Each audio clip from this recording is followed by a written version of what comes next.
바울은 자신이 갈라디아 성도들에게 전한 이 복음은 사람이나 조직의 뜻을 전한 것이 아니라 오직 하늘에서 나를 부르신 그 하나님의 뜻을 따라 전한 순수한 복음이라는 사실을 강조했습니다. 그건 부활하신 주님께서 직접 바울을 찾아오셔서 전하신 말씀이었고, 또 그 깨달음을 가지고 구약 성경에 기록된 진리를 분별할 때 얻게 된 확신 있는 진짜 복음이었습니다. 사실 이 바울이야말로 과거 율법에 사로잡혔던 확실한 율법의 사람 아니었습니까? 그러나 그 율법은 우리에게 구원을 주시는 아버지가 아니라 우리를 그 아버지에게로 인도하는 초등교사일 뿐임을 그가 깨닫게 되고, 이 사실은 바울에게 실로 엄청난 발견이 되었습니다. 그러면서 그는 이렇게 증명합니다. 갈라디아 3장 5절 읽어봅시다. 너희에게 성령을 주시고 너희 가운데서 능력을 행하시는 이의 일이 율법의 행위에서냐 혹은 듣고 믿음에서냐? 너희가 율법을 행할 때에 성령을 받았느냐, 아니면 말씀을 듣고 믿을 때에 하나님이 성령을 주셨느냐? 이건 경험적으로 이 갈라디아 사람들이 믿을 때에 받았다라는 사실을 너무나도 확연히 잘 알고 있죠. 그러므로 하나님은 율법을 행할 때에 성령을 주신 게 아니라 믿을 때에 성령을 주셨다. 다시 말해 율법이 아닌 믿음이 정답이라는 사실을 그들은 분명히 알고 있다라는 이야기이죠. 아브라함도 그렇게 믿을 때에 의롭다함을 받고 약속의 사람이 되었습니다. 너희도 믿을 때에 의롭다함을 받고 성령의 인치심을 받아 아브라함의 영적 후손이 된 것입니다. 지금 예루살렘에서 올라온 그 유대 그리스도인들이 아브라함의 후손이라고 자랑하면서 믿음 가지고는 안 돼, 율법 특별히 할례를 행해야 돼 라고 말하고 있는 그들이야말로 믿음으로 말미암는 자가 아니라 그들은 율법으로 말미암는 자고 너희야말로 진정한 아브라함의 후손이다라고 바울이 강하게 선포하는 겁니다. 그러면서 오늘 4장 말씀은요, 사라와 하갈 이 두 사람을 비유로 들면서 우리가 누구의 계보로 흘러오는 사람인가를 확인시켜 줍니다. 아브라함에게는 정실부인 사라가 있죠. 그러나 그녀는 아들을 낳지 못했습니다. 그러자 몸종인 하갈을 통해서 아들을 낳게 되죠. 그 아들 이름이 뭡니까? 이스마엘을 낳게 되죠. 이런 인간적 꼼수는 하나님이 기뻐하지 않으셨습니다. 하나님이 그들에게 아들을 주겠다라고 약속했지만 그건 육신적 아들을 이야기한 게 아니라 하나님의 계보를 잇는 믿음의 아들을 주겠다는 하나님의 약속이었습니다. 아브라함은 그 하나님의 말씀을 육신으로 이스마엘을 낳고 난 다음에 하나님께 뭐라고 반응을 했냐면 이렇게 말했습니다. 이스마엘이나 하나님 앞에서 잘 살기를 원합니다. 이렇게 체념하듯 말했다는 거죠. 그때 하나님이 이렇게 말씀하셨습니다. 이스마엘이 아니라 오직 믿음으로 네가 아들을 낳게 될 것인데 그의 이름을 이삭이라 할 것이다. 하나님이 이름까지 확약시켜서 그렇게 전달해 주었습니다. 이스마엘이 태어나고 14년이 흘러서 사라는 아들 이삭을 낳게 되죠. 절대 불가능한 상황이었지만 하나님을 막을 불가능이란 존재하지 않다는 것을 마치 증명이라도 하듯이 하나님께서 놀랍게도 100세 된 아브라함에게 아들을 주셨습니다. 이 하늘의 약속의 축복은요, 우리가 인간적 방법으로 하갈을 통해서 이스마엘을 취한다고 이 약속이 완성되는 게 절대로 아닙니다. 이 약속의 축복은 억지로 만들어내어서 되는 게 아니라 믿을 때 받는 것이다. 하나님이 주시는 축복이어야만 한다라는 사실을 하나님은 이 아브라함에게 분명하게 보여주셨죠. 약속의 축복은 은혜에 속한 것입니다. 자, 이제 아브라함에게 두 아들이 생겼습니다. 하갈로 인해 이스마엘이, 사라를 통해서 이삭이 생겼습니다. 자, 여기서 우리가 주의 깊게 봐야 하는 건 종과 주인의 관계, 이걸 포인트로서 이걸 봐서는 안 됩니다.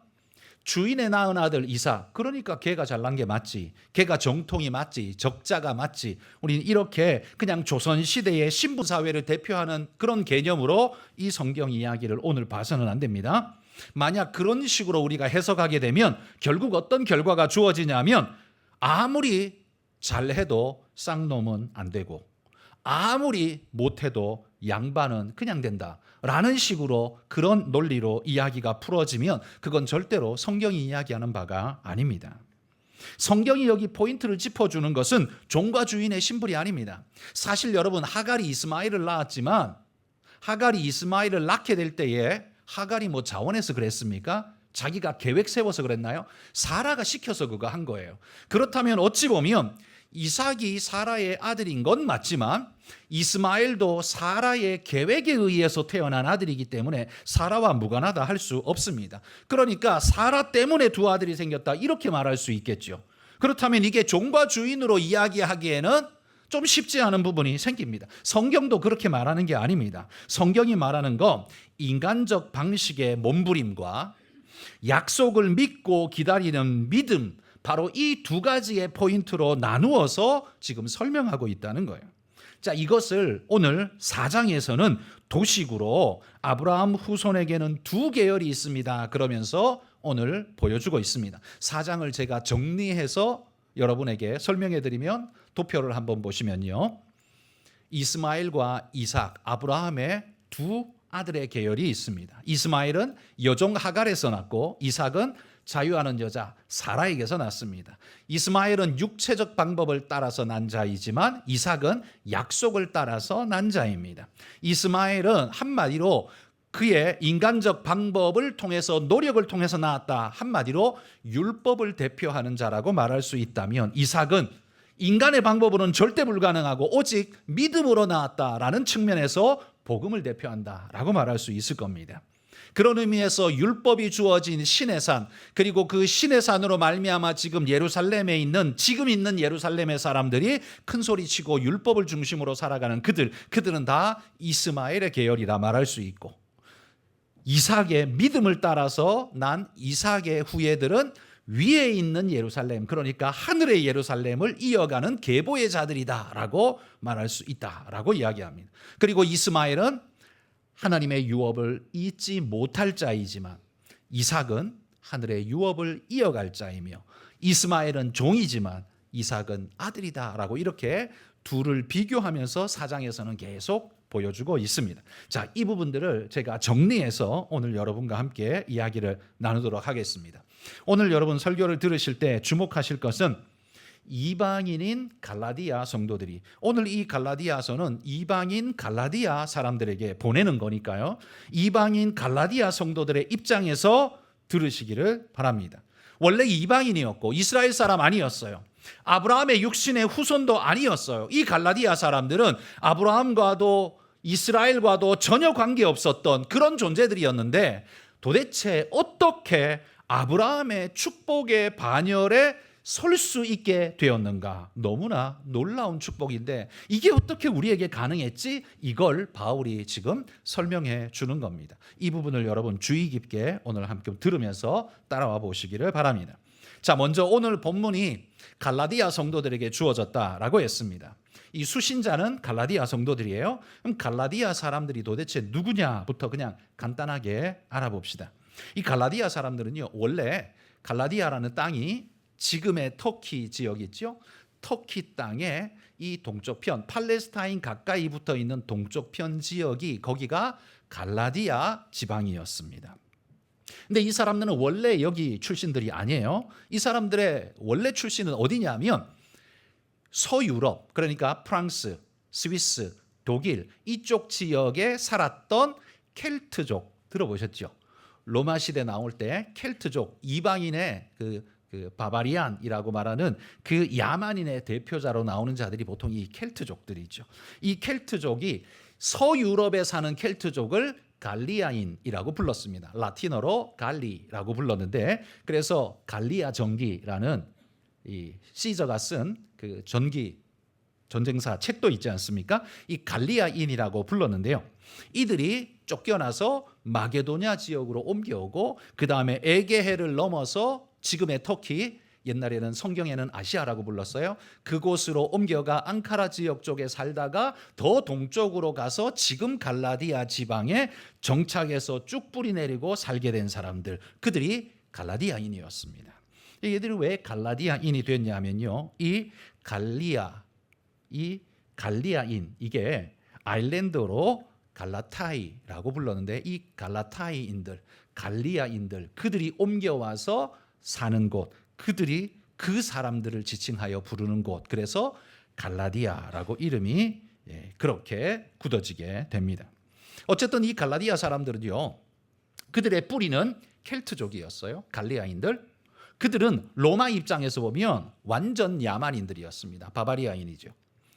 로마 입장에서 보면 야만인, 유대인들의 입장에서 보면 완벽한 이방인이었습니다. 그런데 지금 바울이 그들을 뭐라고 부르고 있냐면 28절, 4장 28절 읽어봅시다. 형제들아, 너희는 이삭과 같이 약속의 자녀라. 너희는 누구라고요? 약속의 자녀라, 이렇게 말하고 있습니다. 이건 갈라디아인들의 입장에서 보면요, 감당 못할 축복의 이름이었습니다. 감히 하나님의 선민 근처에도 가본 적 없는, 그 족보에 아브라함의 그 족보 근처에도 가본 적 없는 그 사람들이 이방인인데 그들이 어떻게 약속의 자녀가 되며, 뿐만 아니라 이삭과 같이라고 이렇게까지 말합니다. 이삭의 계열에 너희가 서 있다라는 이야기이죠. 여러분, 갈라디아인과 이삭, 이 도대체 공통점이 어디에 있습니까? 갈라디아인과 이삭을 도대체 어디에서 연결시켜서 생각해 볼 수 있는 걸까요? 그런데 바울은 지금 이들을 연결시켜서 4장에서 설명하고 있습니다. 이게 어떻게 연결될까요? 이건요, 이삭이 어떻게 태어났는지 그걸 알면 물꼬를 틀 수가 있습니다. 자, 이삭이 어떻게 태어났습니까? 이삭은 생물학적으로는요, 태어날 수 없는 존재였습니다. 왜냐하면 이미 그 어머니가 이런 자식을 낳을 수 있는 생산의 모든 능력이 이미 끝난, 때가 지난, 그래서 아무런 자식을 낳을 수 없는 그런 상태였거든요. 100% 불가능한 상황임에도 불구하고 하나님이 그런 그에게 약속을 주셨습니다. 이 부부에게는 절대로 불가능한 일인데 하나님께서 반드시 내가 너에게 아들을 주겠다라고 약속하셔서 얻게 된 아들, 그러니까 기적의 아들이 이삭입니다. 그런데 이 약속을요, 아브라함이 75세 때, 사라가 65세 때 받습니다. 그러면 뭐 내년쯤 줘야 되잖아요. 원래 약속했으면 내년쯤 태어나도록 해야 되는데 이게 한참을 기다려도 이게 강간무소식인 겁니다. 10년이 지났는데도 아무 소식이 없습니다. 아브라함도 그렇지만 사라가 훨씬 더 마음이 조급했습니다. 이거 어떡하지? 그러다 보니까요, 하나님이 약속은 줬고 아들 주겠다고 했는데 하나님이 지금 잠잠하시니까 내가 무슨 방법이라도 찾아봐야 되겠다라는 생각을 품게 됩니다. 하나님을 찾고 기다리는 게 아니라 이제는 자신의 가능성으로 이걸 마무리 지어 보겠다고 나서게 되죠. 그때 두루 찾아보니까 그의 눈에 띈 것이 뭐예요? 발견된 가능성. 그게 뭡니까? 그게 하갈이었어요. 하갈은 자신의 가임기 여성이었습니다. 아주 건강한 젊은 가임기 여성일 뿐만 아니라 사라의 몸종이었기 때문에 사라가 마음대로 부릴 수 있는 존재였습니다. 그 고대 사회의 법에 따르면 그 여종이 주인과 자식을 낳으면 그 아이는 여주인의 자식으로 이름이 올라가게 됩니다. 소유권이 그에게 있다는 말이죠. 종에게 소유권이 있는 게 아니라 주인에게 소유권이 있다는 말이죠. 그러니까 이 하갈이 낳아도 자기 자식이 될 수 있는 거죠. 이 가능성, 가임기 여성입니다. 이 여종은 자기 마음대로 할 수 있는 자기 소유 여종입니다. 이 컨트롤 안에서 이 모든 것이 완벽하게 갖추어졌다라고 생각되는 최고의 방법을 그는 찾은 거죠. 한마디로 자신이 할 수 있는 최고의 방법을 찾아낸 겁니다. 약속을 기다리지 않고 자신의 방법으로 만들어 보려고 그렇게 계획했다는 거죠. 그런데 이게 사람만의 계획은 아니었습니다. 아브라함도 여기 동조합니다. 그게 그 시대에 허락된 여주인의 권리였기 때문에 아브라함은 너그러운 마음으로 사라의 그 권한을 존중해 줬습니다. 당신의 여종이니 당신이 알아서 하시오 라고 그걸 동의해 줬다는 거예요. 자신도 마음이 사실은 조급했기 때문에 내 입으로 말은 못하는데 당신이 이런 방법을 꺼내주니까 고맙소. 그럼 우리 그렇게라도 아들을 좀 얻도록 해봅시다. 아마 아브라함의 마음이 그랬는지 모르죠. 아브라함이 동의하고 사라가 추진해서 이 두 사람의 작품이 아들을 만들어내게 됩니다. 여러분 뭐로 가도 서울로만 가면 된다는 말이 있잖아요. 뭐 수단과 방법은 어찌 됐든 간에 결과만 얻으면 된다는 소리겠죠. 어쨌든 이스마엘이라는 아들을 얻게 되니 사라의 입장에서는 이러든 저러든 성공 같아 보이지 않습니까? 약속을 성취한 것 같아 보이지 않나요? 그런데 이때부터 문제가 발생합니다. 하갈이요, 아들을 임신했다라는 걸 자각하면서부터 사라를 대하는 태도가 완전 달라집니다. 아브라함은 살살거리면서 그냥 애교를 떨면서 잘하는데 사라에게는 찬바람이 쌩쌩 불도록 이렇게 무시하는 거죠. 교만이 그의 마음속에 꿈틀거리기 시작한 겁니다.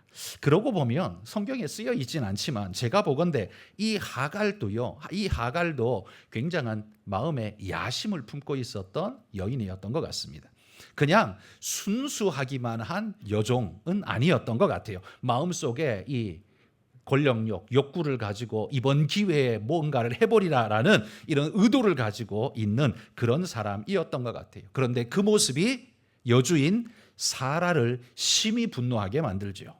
그래서 이 사라가 남편 아브라함한테 찾아가서 분노를 막 쏟아냅니다. 이거 당신 때문에 생긴 일이니까 당신이 책임져 하고는 막 쏟아냅니다.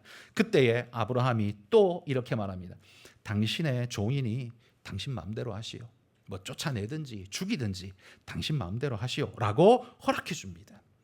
그래서 이 사라는 이 하갈을 학대하게 되고 이 하갈은 견디다 못해 도망을 치게 됩니다. 임신한 상태로 도망을 치게 되죠. 여러분, 가능성에 기대어서 인간적 방법으로 성취를 이루는가 싶었는데 그게 부작용이 너무 심했습니다.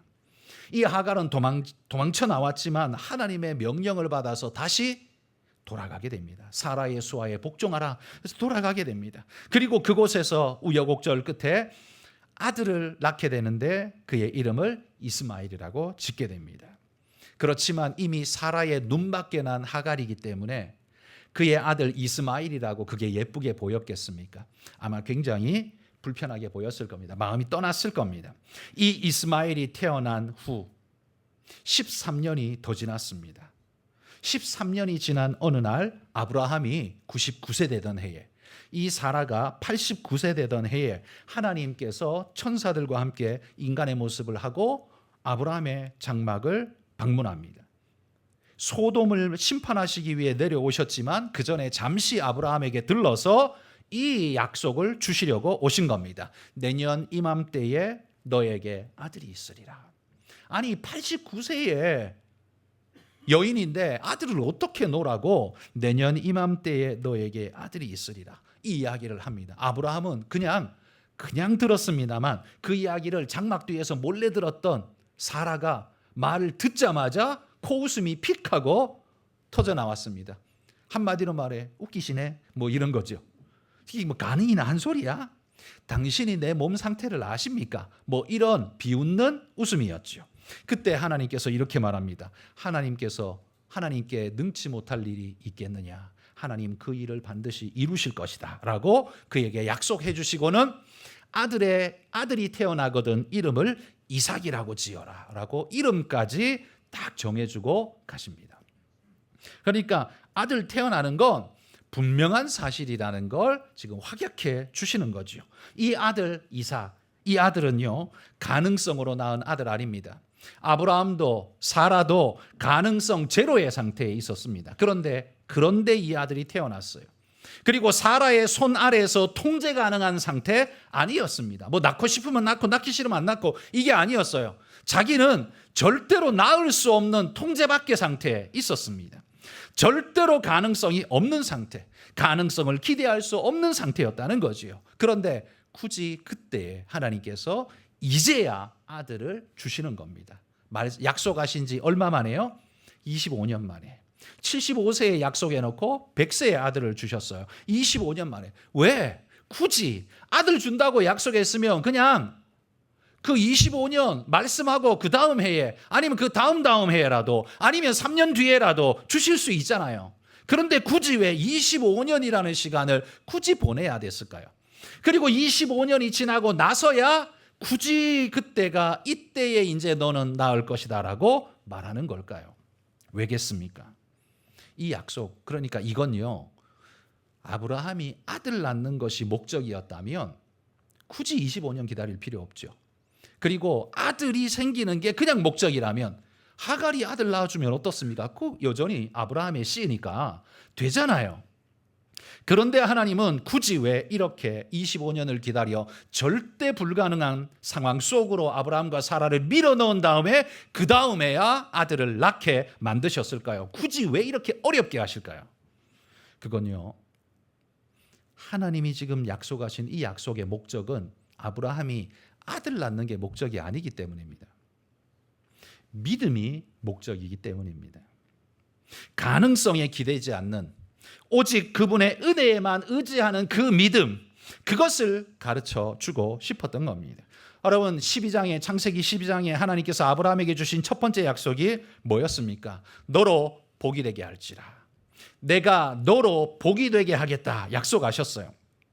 너의 실력과 노력으로 성취되는 게 아니라 하나님께서 이루시되 너의 믿음을 통해 너에게 축복으로 임하게 하겠다는 게 그게 하나님의 계획이었습니다. 하나님은요, 믿음의 계보를 만들겠다는 계획을 이미 가지고 계셨어요.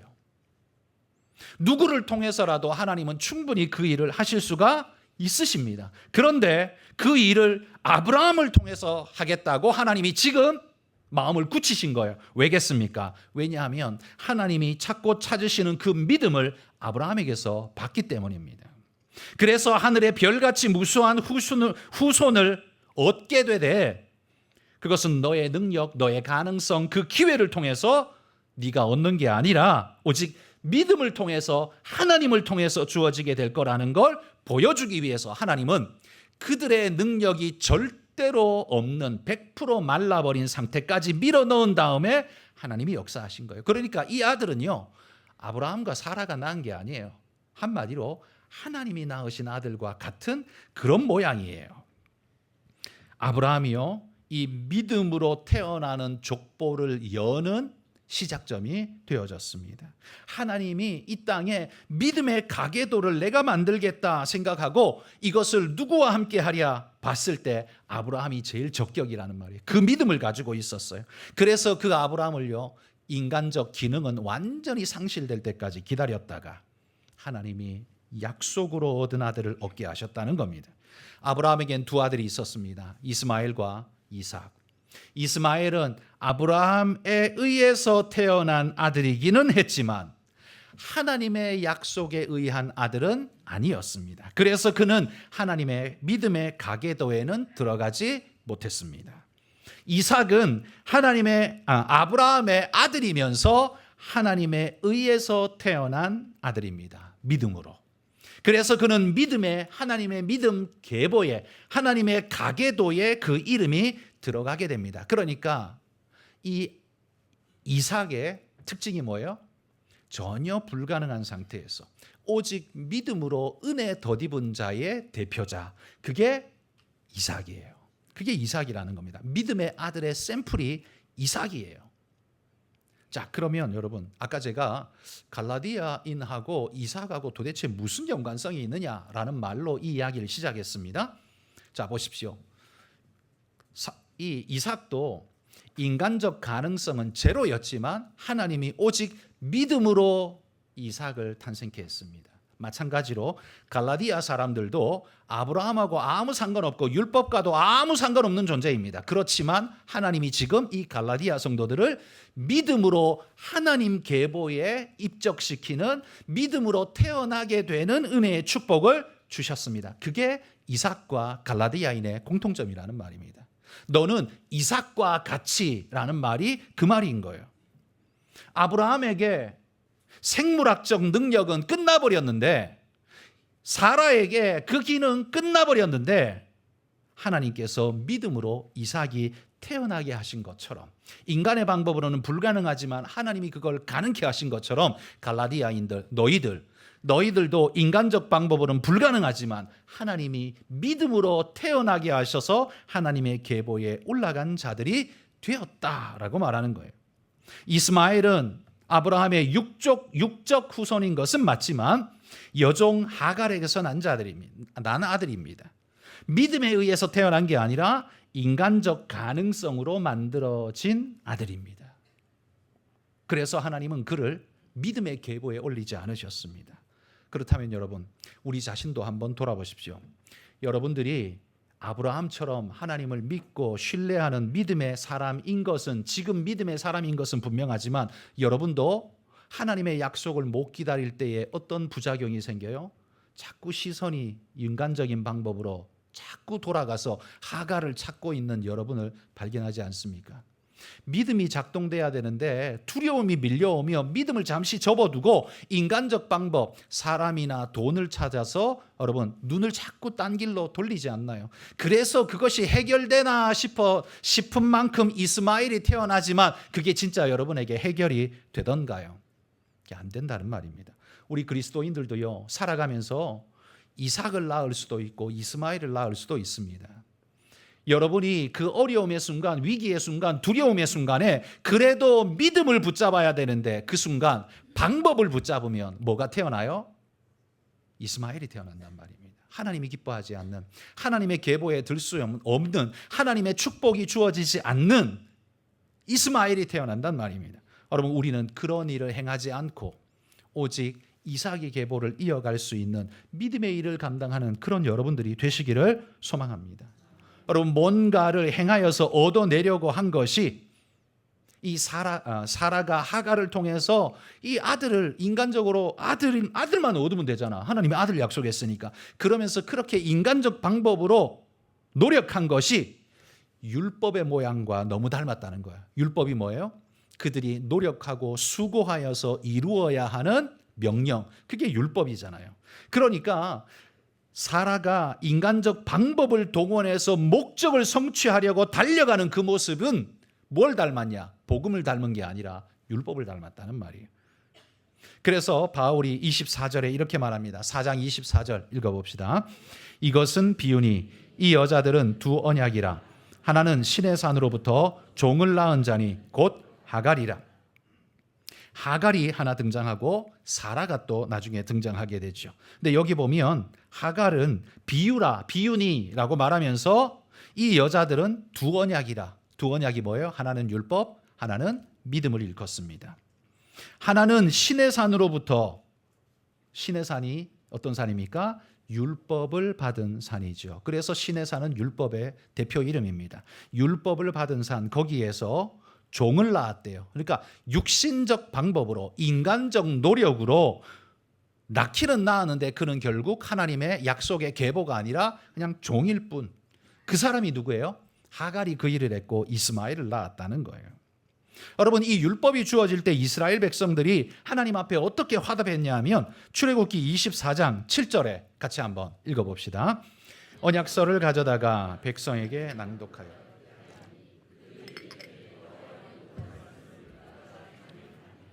그들이 하나님의 율법을 받았을 때 이스라엘 백성들이 한마디로 이렇게 이구동성으로 하나님 앞에 외쳤습니다.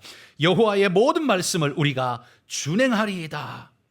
여러분, 이 약속, 이 고백은 이스라엘 사람들이 진심으로 한 걸까요? 아니면 그냥 립 서비스 한 걸까요? 어떻게 생각하십니까? 진심으로 했을까요? 예, 진심으로 한 거 맞습니다. 신의 산에서 그들도 하나님 말씀대로 우리가 이거 다 지키겠습니다. 의지를 발동해서 했습니다. 그런데 여러분, 이스라엘이 하나님의 언약의 말씀 다 지켰습니까? 못 지켰습니다. 돌아서서 뭐 했습니까? 금송아지 만들었습니다. 가나안 땅에 들어가서는 뭐 했습니까? 바알 섬겼습니다. 그 땅에 어두 족족 들어가는 곳마다 그 땅 그 신들을 섬기면서 이방과 똑같은 짓을 계속했습니다. 그들은 분명히 하나님 앞에 약속했습니다. 여호와의 모든 말씀을 우리가 준행하리다 약속했습니다. 서약까지 했어요. 그런데 그들은 그 약속을 지킬 능력이 있었느냐? 없었다는 말이에요. 그걸 확실하게 보여주는 증거가 뭐냐면 유다의 멸망입니다. 성전도 회파되고 유다가 멸망하고 바벨론의 포로로 끌려가는 것 뭐예요? 율법의 말씀을 그들이 버리고 지킬 수가 없었기에 결국 멸망의 심판이 그들에게 돌아오게 된 것입니다. 여러분, 인간의 의지와 노력이 하나님의 요구를 충족시킬 수 있습니까? 절대로 불가능합니다. 하나님 근방에라도 설 수 있는 자격의 커트라인인 이 율법을 그들이 지켜낼 수 있습니까? 불가능합니다. 인간의 가능성과 능력에 기대어서 하나님 옆에 서보고자 하지만 인간에게 그것이 가능하냐? 안 된다는 말이에요. 그러니까 하나님이 뭘 주셨어요? 하나님께서 우리를 당신 옆에 세우시려고 인간의 방법이 아닌 믿음의 방법을 우리에게 주셨다는 말입니다. 그러기에 우리는 그것을 의지하고 아멘으로 받기만 하면 그분 옆에 설 수 있는 은혜가 우리에게 주어진다는 거예요. 거기 서려고 노력하고 자격을 취득하려고 하면 우리에게는 절대 불가능하지만 하나님이 우리에게 허락하신 축복을 아멘으로 받기만 하면 거기 설 수 있게 하나님이 해주신다고 약속하신 것, 이 약속을 믿음으로 받는 겁니다. 여러분, 내가 하고자 하면 불가능한데 하나님이 하시면 가능케 됩니다. 이를 믿음으로 받아들이고 의지하는 것이 바로 우리가 해야 할 최선의 일이라는 사실을 기억하십시오. 사라가 내년 이맘때의 약속을 믿고 기다려야 했던 것처럼 우리도 그렇게 믿음을 기다리며 끝까지 달려가는 분들이 되시기를 소망합니다. 여기 사라와 하갈을 계속 비교하고 있어요. 사라, 모든 가능성이 끊어져 버린, 그래서 포기라는 말이 좀 부끄럽지만 자연 포기된 거지만 포기할 수밖에 없는, 그래서 자기를 내려놓고 하늘만 바라보는 존재, 그게 사라이고요. 하갈은 뭐예요? 하나님이 말씀은 하셨지만 자기 가능성에 취하여서 집착하여서 육체로 그걸 이루어 보겠다고 덤벼드는 사람의 대표, 그게 하갈이라는 말입니다. 아무리 인간적 방법으로 아들을 낳을 수 있다 할지라도 그렇게 낳아봐야 하나님의 계보에, 약속의 계보에 들어갈 수가 없었습니다. 은혜의 자리에 설 수가 없다는 거죠. 그런 면에서 하갈은 뭘 닮았냐? 율법을 닮았다는 말입니다. 가능성과 자기 의지에 기대어 하고자 했지만, 뭔가를 해보고자 했지만 불가능했어요. 그 결과는 뭡니까? 하갈과 이스마엘이 아브라함의 집에서 결국 쫓겨나는 거였습니다. 아들을 얻기는 했지만 아브라함의 유업을 이을 수 있었나요? 못 얻었다는 말입니다. 그러므로 여러분, 율법을 행하여서 하나님의 커트라인을 넘어보려고 시도하는 자들은 결국 누구의 족보에 이름을 올리는 것과 같으냐 하면 이스마엘의 족보에 이름을 올리는 것과 같다는 겁니다. 오늘 이 갈라디아서가 어디에서부터 시작했냐면 유대에서부터 온 유대 그리스도인들이, 율법을 주장하는 유대주의자들이 올라와서 갈라디아 성도들을 흔들어 놓았습니다. 믿음으로 잘 자라던 성도들을 그것 가지고 안 돼, 할례 받아야 돼, 율법 행해야 돼 라고 이렇게, 그럼 그거 안 하면 너희 구원 없어 라는 말에 두려움을 느끼고 그들이 흔들린 거죠. 그러니까 다시 말해 지금 바울이 갈라디아서를 통해서 하고 싶은 말이 뭐냐 하면 이스마엘의 그 계보에 누가 있냐 하면 유대에서 온 율법을 주장하는 무리들, 그들이야말로 아브라함의 후손이라고 자기가 말하지만 그들은 아브라함 후손 아니다. 그들은 이스마엘의 후손이다. 진짜 아브라함의 후손이 누군 줄 아느냐? 그건 바로 너희들이다. 아브라함의 믿음을 너희도 그대로 받고 똑같은 아브라함의 축복을 받은 자이기 때문에 너희들이야말로 진정한 아브라함의 후손이다라는 사실을 강조하는 거예요. 불가능해서 이삭이 태어난 것처럼 불가능해서 너희가 믿음으로 태어난 거다라는 사실을 강조해 주는 겁니다. 그러므로 여러분, 갈라디아 성도들이 이삭의 계보를 따른 거라면 하나님의 유업은 누구에게로 가요? 이삭에게 갑니까? 이스마엘에게 갑니까? 이삭에게 가죠. 그러면 이삭의 계보를 이은 갈라디아 성도들도 하나님의 유업을 받을 수 있을까요? 없을까요? 받을 수 있다는 말입니다. 왜? 그 믿음의 계보에 너희가 서 있기 때문에, 그 축복은 바로 그리로 흘러가기 때문에 너희 것이라는 말이에요. 지금 너희에게 뭐 율법 들고 찔러대고 있는 그 유대에서 온 사람들, 그 사람들은 지금 어디 서 있는 거예요? 이삭이 아니라 이스마엘의 계열에 서 있는 거예요. 하나님의 유업을 못 받는 자들의 자리에 서가지고 뭐 구원이네 뭐네 지금 이야기를 하고 있는 거예요. 그러니까 갈라디아 성도들이요, 당신에게 있는 이 축복을 기억하고 어리석게도 초등교사인 그 율법 그리고 저들의 말에 휘둘려서 다시 그 밑으로 들어가는 어리석은 일 하지 마십시오. 이미 하늘의 축복은 당신에게 있습니다. 이 약속을 지금 이 바울이 간절하게 지금 갈라디아 성도들에게 하고 있다라는 말입니다.